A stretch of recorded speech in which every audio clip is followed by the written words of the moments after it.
Hey, everybody, Jim Cummings here. And if Tigger were here, he'd say, thanks, everybody, for bouncing on in here and enjoying the show. But before we go, I want you to do me a small favor. Hit like, subscribe, and give us a thumbs up if you're enjoying the show. Now, speaking of enjoying the show, enjoy the show. And you've also said, too, just going back to like what drew you to animation, to want to perform in animation. I know you've talked about, people ask you all the time, like, what are your favorite, what are your favorite voices, blah, blah, blah. Yeah. And obviously, the Winnie the Pooh, Tigger. But one thing that stands out to me whenever you answer that question is the joy that you have in creating new characters, such as Darkwing, such as Hondo Ohnaka. Yeah. And I think that goes back to, what you just answered. Yeah. What drew you to animation in the first place was you can be anything. And can you speak to the differences between, taking on a voice as opposed to creating a voice? Oh, sure. Yeah.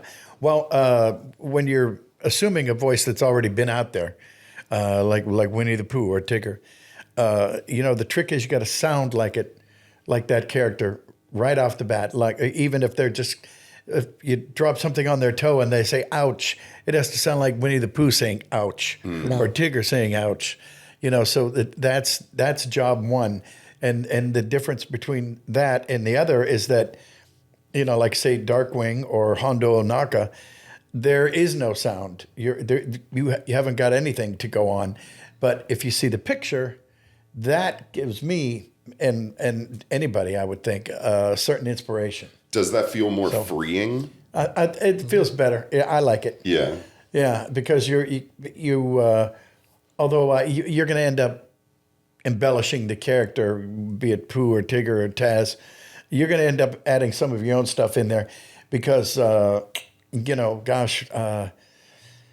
I think Tasmanian Devil, of course, he doesn't have a lot to say. He doesn't give big speeches. But there were only 5 Taz cartoons before we did Tasmania. Really? 65. There were only 5. And you could have told me there were 100 and I would have believed you. But it's just one of those characters that gets out there and it sticks in your head and you think it's been around forever. But, yeah. Who was the original Tasmanian Devil? Mel Blanc. It was? Yep, Mel Blanc. Jeez, that guy was...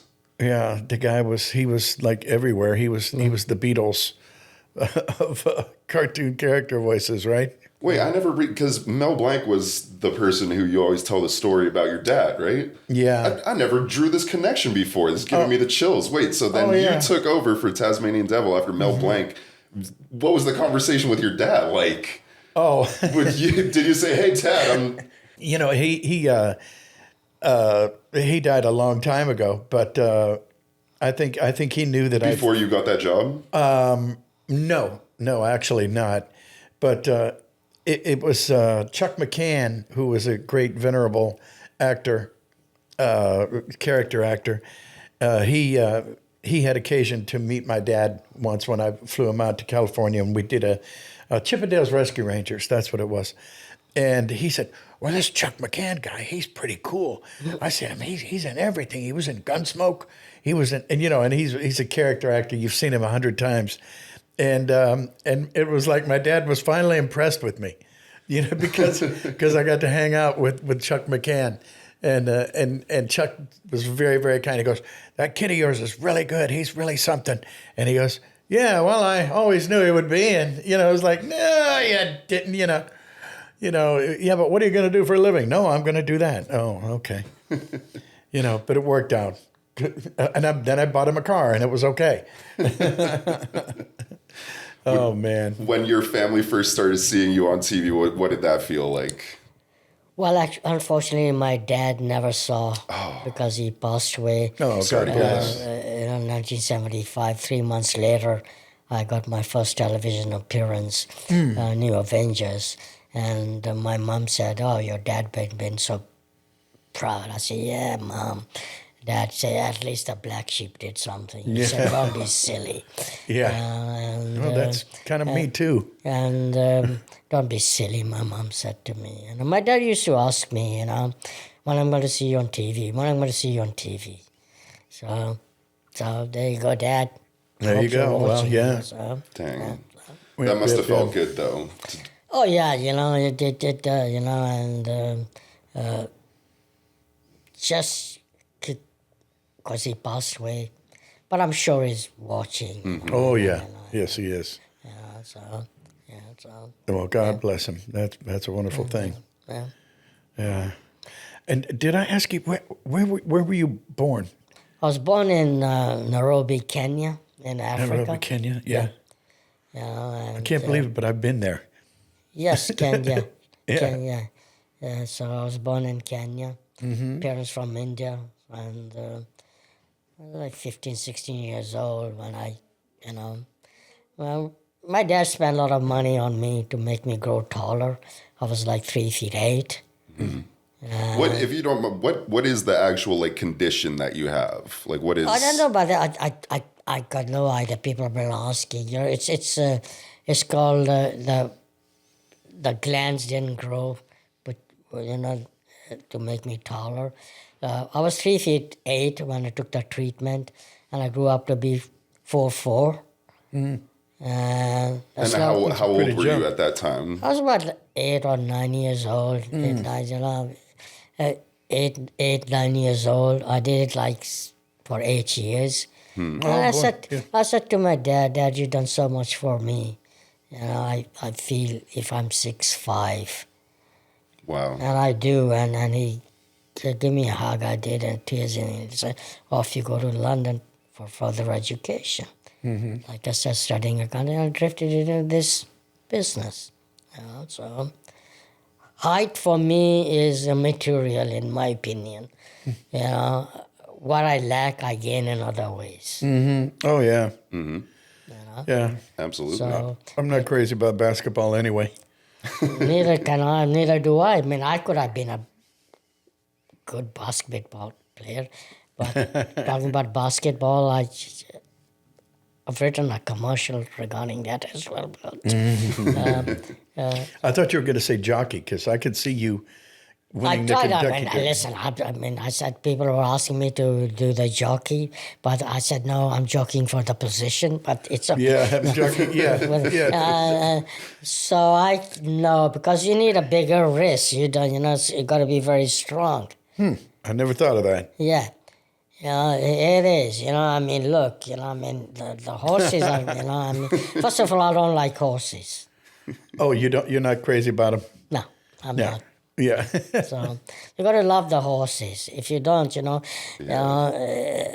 can smell, the horses can see, what they, so I don't, I mean, so that answers your question. Could have been joking? No, not thank you. Yeah. Ixnay. It's hard, it's tough. Yeah. Oh, God, yeah. To sit on the horses, and then again, in any business, it's tough. Yeah. I was just about to say the same thing. It's up to one if you can make it happen. For one, for me. I did it for myself. I had to prove it to myself. I don't have to prove anything to anyone. That's right. Except, from... Yeah. I think that goes back to like what we were talking about in the beginning about, kind of that letting go of that desperation, to try and make it and doing things for yourself rather than for anybody else. Obviously you want to be the best performer. You want to be the best whatever, is your career path. But when you're trying to do it for somebody else, I think it's that's what really kind of repels people, be it consciously or subconsciously. Oh yeah, talking about the human being got three minds: subconscious mind, subconscious mind, and a gut. When you feel I got a gut feeling, but three minds. Which one do you listen to the most? I most listen to my gut feelings. You see, I've got a gut feeling. I think I listen to my subconscious mind. And plays, mind plays great game. They do. Yeah, that's right. It's a question of concentration. If you concentrate, And no, I agree. It's easier said than done, but then again, I always say instincts are the best stinks. Of course it is. It is. So, so, I mean, good luck to everyone. If you're passionate enough, follow your passion. Go for it. If I can do it, everyone can do it. Yeah, absolutely. What do you think draws you? You said that you want to start producing. What draws you to production, being a producer? What aspect about it? You said you don't want to direct. Well, the reason I said that too is because I've developed some screenplays, and I want to act in as well. Mm-hmm. You know, and those are the ideas. Is it the creative control aspect that draws you to it? It's not a creative control aspect. It's nothing to do with control. Okay. I didn't mean that in a negative way. No, I know. It's about something that I want to do. My ideas. Yeah. Something that would be good, in my opinion, for everyone. But then again, studios don't look at that. They don't. Well, they look at the... That's what it's all about, you know. But independent movies, they make money as well. They do. Yeah. Yeah, oh, yeah. I thought that was really inspiring. The what was it, last year or the year before, when Anora won the Oscar for Best Film? There you go. Independent movie. I've always said I thought that was a big sign from Hollywood saying, make your own stuff, we will reward it. You know, there was well, of course the they first do, ever you know, indie movie to win Best Feature. Exactly, you know, and it was independent. Yes, it was, you know. So, here to the independent movie guys. Do it. Yeah, keep it up. Yeah, no kidding. yeah. Wow. Takes a lot of money, but hey. Well, it takes, Some you a lot know, of it big does. sales. You know, I mean, you know, you got to put the budget together, the finances, you know, and it's tough. It's hard. It's hard. Yeah. You know, if it was that easy, everybody would be doing the movies. I'm sure they are. Yeah. You know, and Well, just the other night, you know, at the Saturn Awards, it reminds me again. It was, you know, I think it was George Lucas. I think he was saying it was like, you know, if it was just like you said, if it wasn't hard, then everybody would do it, and the pressure and the difficulty and the struggle is what makes it so worth it. You know, if it was easy, it wouldn't be as rewarding. You know, and this is coming from the guy who made Star Wars, you know, it's like almost a part of American fabric culture, you know? Oh, God, yeah. And so that struggle, I mean, you hear the same sentiment from, you know, I'm sure Tom Brady would say the same thing, you know? yeah. It's not easy to win Super Bowls, but it's hard and it's rewarding, you know? It's the struggle of making it through all the blood, sweat, and tears, you know? The financing, everything like that. That's what makes it the ultimate reward when you eventually succeed. Of course it does, yes. Yeah, of course it does, yes. Yeah. So, Wow. Yeah. And that goes But back. it's worth it in the end, right? of course it is worth, you know. So if one puts hard work into the project and it takes off, well, that's through hard work. Yeah. That's what it is, you know. So, yeah. What do you think speaking of difficulty, what do you think one of the most difficult parts of your career or life has been? No, but you know, look, I struggled to start in this business. You know, I used to sell the newspaper, encyclopedias, pump gas into the cars and all that. It was all in London. But it was difficult to start with 2 years of that. How did you stay motivated? How did I stay motivated? Because it's the passion, determination that I want to do it. Did you ever think you were going to do something else, like be a lawyer or doctor or No, baker? I couldn't. I couldn't do the lawyer business because the judge wouldn't be able to see me because the bench is too up. No, I'm just joking. I'm just joking. Yeah, that would mess it up, I suppose. I always wanted to be in this business. You know, there's the passion, the determination, you know, and with a bit of luck as well, you know, and, you know, by meeting people, you know, and. So for you, the hardest part of your career was just kind of breaking into it? Yes. Yeah. It was tough, you know. It was, yeah. Yeah. Yeah. Well, plus when you tell the folks at home, for like I said before, it's like they go, yeah, okay, well, you want to do that, but what are you going to? Okay, but how are you going to pay the rent? How are you going to eat? I know, but the thing know, is, you know, they supported me through that, thanks to the family and all that. Mm-hmm. You know, my brothers and sisters, I lived with my brother. I mean, didn't pay the rent, didn't pay for the food, but at least I contributed little by little bit, whatever I can do.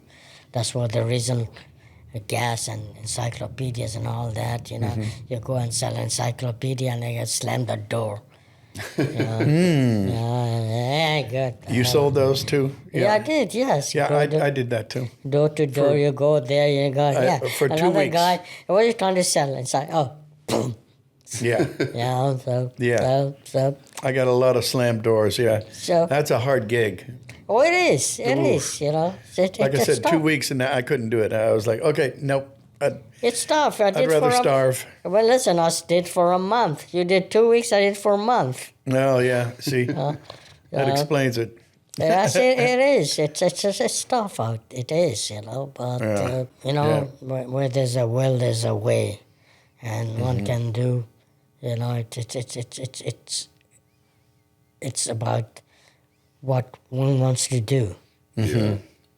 For me, the entertainment industry always called to me because it was never the same, you know, pattern. I was never wired. I think creative people, I'm generalizing right now, but a lot of the creative people I've met really like the next challenge, something different. Things always changing slightly. You know, I could never do something where it's just repeating the same task daily, day in, day out, getting the promotion. And I know a lot of people find solace and comfort in that, you know, like a lot of people like the non-variance. The routine, yeah. Would you guys say that being in the entertainment industry, that's something that kind of appeals to you, is the different creative challenges and the, you know, I mean, traveling. I mean, you've traveled all over the world. You've traveled all over the world. To me, that's the excitement of like changing the job slightly. You know, it may be. I agree. Yeah. You know, it might be a recording session, you know, that you've done a million times, but maybe it's in New York, or maybe it's in London, or, you know, maybe it's a convention. It's in the same. Do you get what I'm saying? Like it's in the same kind of style. You know what's coming. It's not unexpected, but it's a new, different challenge every time. Absolutely. Yeah. Well, that's part of the fun of it. You know, rising to that occasion. You know, making that turn, making that adjustment, you know, layering this character or that character. And I just love it. You know, it's all it's the things, I mean, I can remember putting on kind of fake story plays with my younger brother and younger sister. And we would get up on a bed and we'd have my dad's tie rack that looked like when you took all the ties off, it looked like an old pirate ship's wheel. So we'd sit on the bed and we were pirates. And, you know, and it just, you know, your imagination runs wild. And I'm especially grateful to the Lord and Disney that, you know, I get to make a living and have made a living for definitely the majority of my life with my imagination. And because it's only as limited, and that's what I like about voiceover. I think I said before, one of the first jobs I ever did, I played Goliath. Well, I wouldn't have played that on screen, so but I got to say I played Goliath. By the way, I came in second in that fight. By the way, David, I did not win that particular battle, but Darkwing Duck does, so that's not bad. Yeah, it's a crazy business, and I love it. Yeah. You know. Were you into Disney or cartoons growing up? I did, yes. I watched the cartoons. Of course I did. Yes. Yeah. Everybody, you know, did all that. Now, okay, who are your top 3 characters? Obviously, Mickey Mouse. Yeah, Mickey. And that's you know. So, I know that dude. Yeah, you know that dude. Yeah.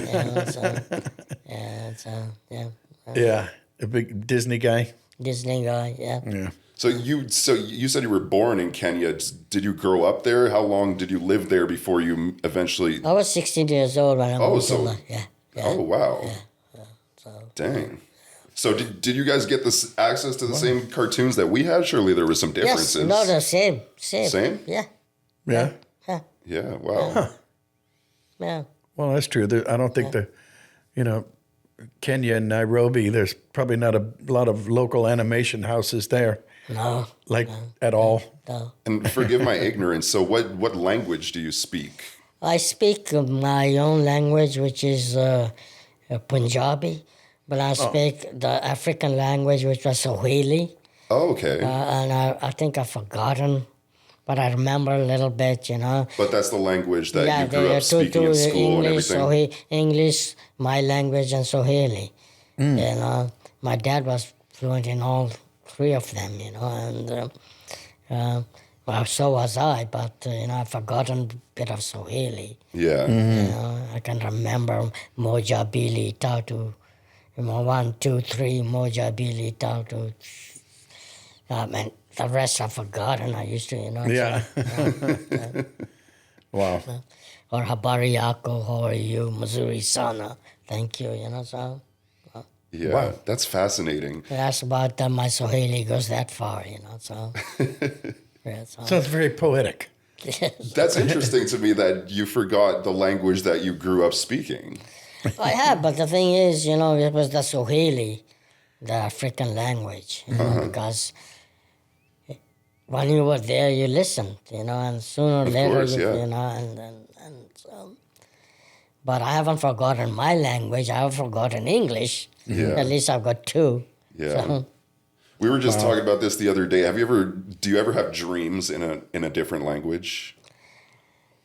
no, I mean, I have dreams, but, I can't vaguely remember them. Yeah. But everybody dreams, everyone does. Yeah.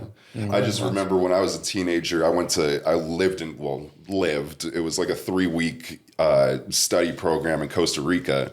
And I remember that was the first time I had a dream in Spanish. And I remember waking up and I was like, oh, that's really weird. I remember this whole dream, but everything was in Spanish. And I was so close to being fluent in Spanish. But like you said, if you don't practice it, Exactly. Yeah. kind of just If you don't use it, you starts lose to it. fade away. Yeah.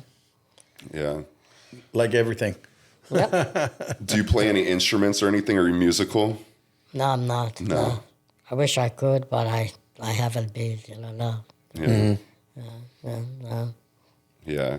I've found the reason I asked that question is there's been so many guests on this podcast and so many, creative people just happened. I don't either, but Jim, of course, was in a band, plays the drums, sings, everything like that. Yeah. And I feel like that informs so much of like the timing and acting and voice acting and cadence and controlling your instrument. Yeah. Yeah, it's good. Anything with a microphone's good for your. Yeah. You learn how to breathe and do things like that. Things you don't even normally think of, but you just kind of have to map your way through the script. Yeah. And breathe your way through it, right? Yeah. Yeah. So far, so good. He said, coughing.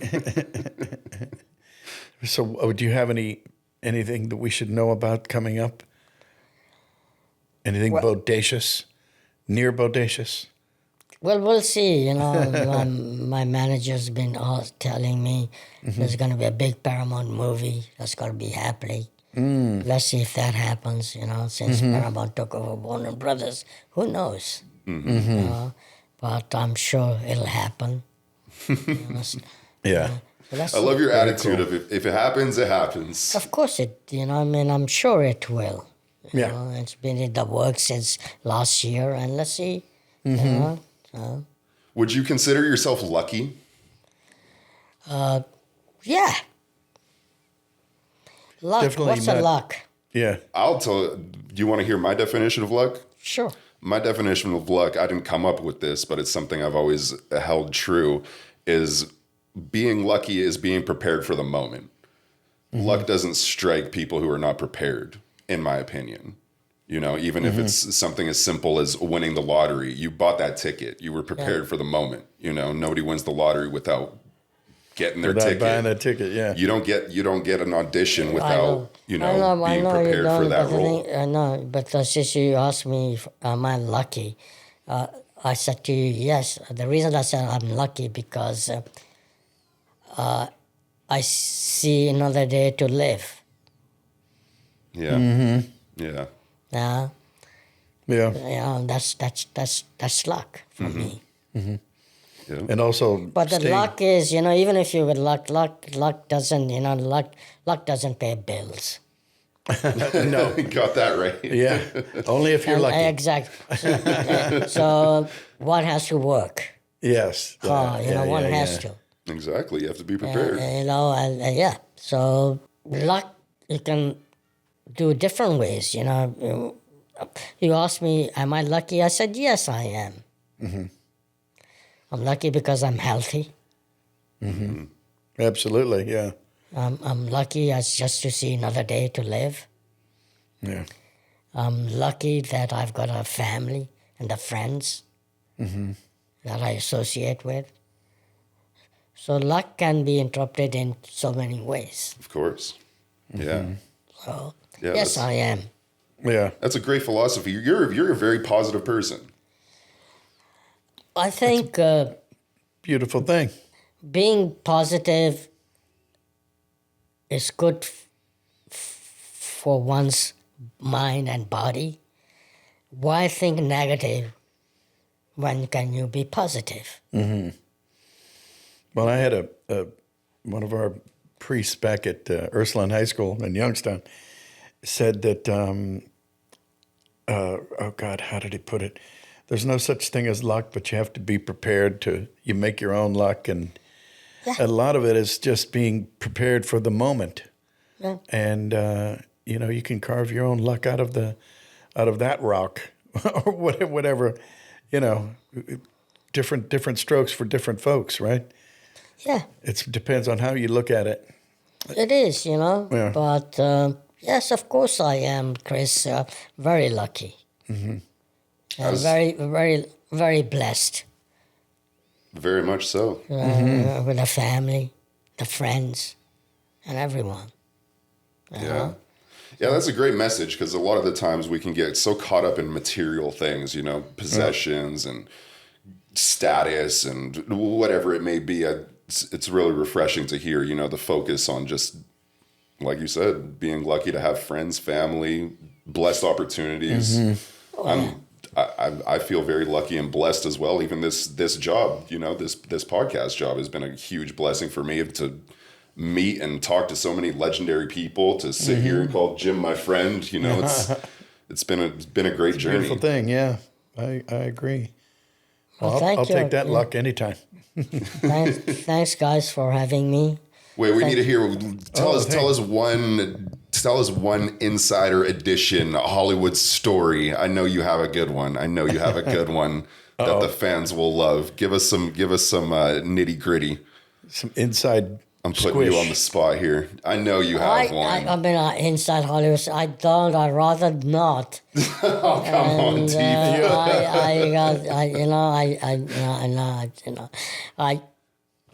Just tell us something funny that happened on set. A good memory on set, something like that.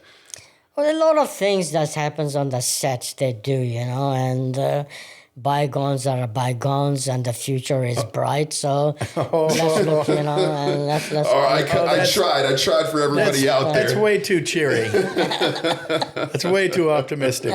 We want some dirt. So let be past. The future is bright.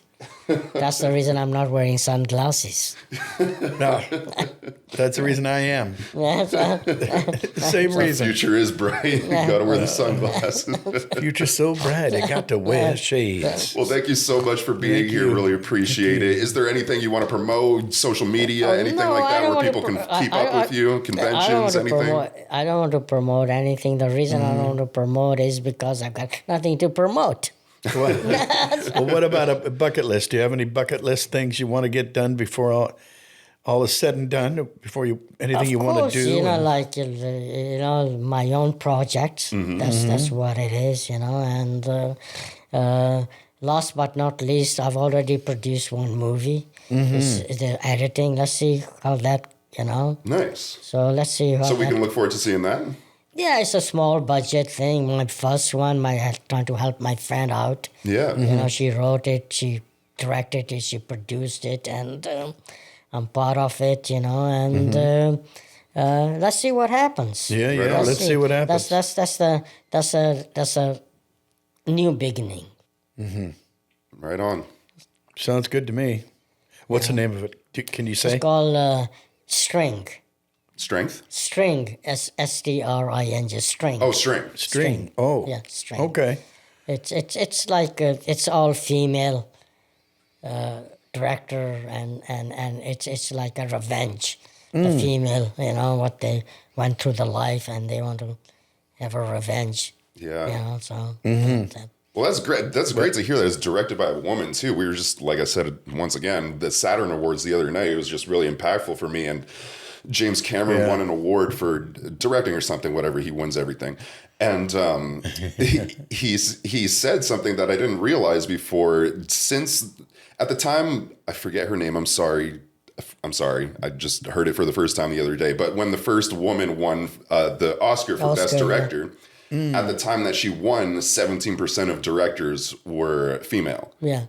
Now it's 13%. So it's actually gone down since the first woman won the Oscar for Best Director. So anybody that's listening, find more women to direct. Yeah. Oh, yeah. So, trying to help her out, friend. Yeah, that's great to hear. And then it was her idea. She wrote, she directed, she produced it, and, well. Right on. Well, Beautiful thing. We'll look forward to that for sure. Let's see what happens. Thank you. On that note, be nice. It's got nothing to lose. And happiness to everybody. Amen. Deep Roy. Deep Roy, thank you so much for being here. Really enjoyed it. Really enjoyed this conversation. Thank you. And thank you guys all for watching. Really appreciate it. Anybody listening out there, we really appreciate you. I need to settle a little qualm. So I'm seeing in the YouTube analytics that a good amount of you that listen and watch are not subscribed. What the? And, how does that make you feel, Jim? I'm wounded and what? Let me get this arrow out of my neck. You see what you're doing, Jim? Can you believe it? So if you like this content, please be sure to like and subscribe. YouTube's a weird website. You can literally watch something one time and it'll never recommend it to you ever again. So if you don't want that to happen, just leave a like and subscribe. It really helps us, really helps the algorithm show you more of what you want to watch. That's right. And if you like this content so much that you want to see more good news, there is more on Patreon. You can find Toon'd In with Jim Cummings on Patreon. You can like and subscribe over there as well. Some bonus content, some stuff that you will not see here. And for everybody else, once again, I am producer Chris, the legend himself, Mr. Jim Cummings. Thank you, Chris. Deep Roy, once again, thank you so much for being here. Deep Roy. We will see you guys all in the next one. Thank you.